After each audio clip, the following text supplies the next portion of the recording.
نحمدہ ونصلی علی رسولہ الکریم اما بعد فاعوذ باللہ من الشیطان الرجیم بسم اللہ الرحمن الرحیم یا ایہا الذین آمنوا کتب علیکم الصیام،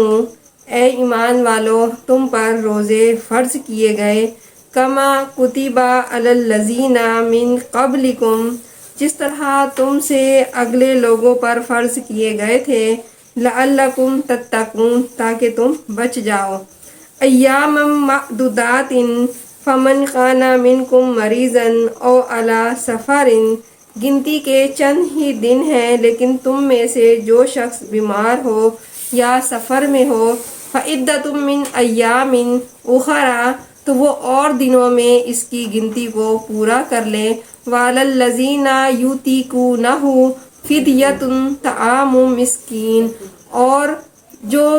طاقت رکھنے والے فدیہ میں سے ایک مسکین کو کھانا دے، فمن تطوع خیرا فہو خیر لہ، اور جو شخص نیکی میں سبقت کرے وہ اس کے لیے بہتر ہے،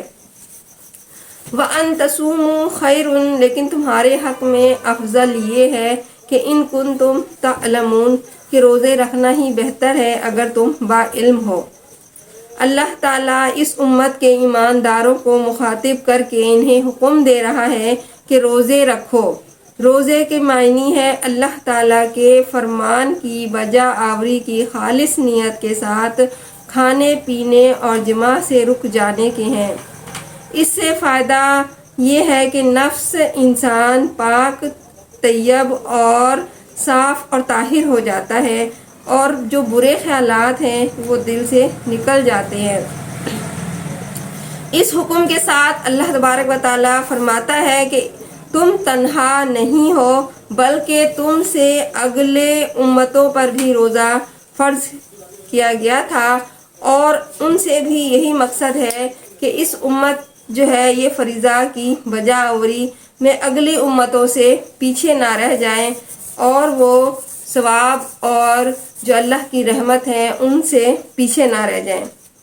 تو اللہ تبارک و تعالیٰ انہیں آزما رہا ہے کہ تمہیں چاہیے کہ نیکیوں میں سبقت کرتے رہو۔ یہاں بھی یہی فرمایا کہ تم پر روزے فرض کیے ہیں جس طرح تم سے اگلوں پر فرض کیے گئے تھے۔ روزے سے بدن کی پاکیزگی ہے اور شیطانی راہ کی روک ہے۔ صحیحین میں ہے کہ رسول صلی اللہ علیہ وآلہ وسلم فرماتے ہیں کہ اے جوانوں، تم میں سے جس میں نکاح کی طاقت ہو وہ نکاح کر لے، اور جس میں طاقت نہ ہو وہ روزے رکھے۔ حضرت معاذ رضی اللہ تعالیٰ عنہ، حضرت ابن مسعود رضی اللہ تعالیٰ عنہ اور حضرت ابن عباس رضی اللہ عنہ کا فرمان ہے کہ حضرت نوح علیہ السلام کے زمانے سے ہر مہینے میں 3 روزوں کا حکم تھا، جو حضور صلی اللہ علیہ وآلہ وسلم کی امت کے لیے بدلا، اور ان پر اس مبارک مہینے کے روزے فرض ہوئے۔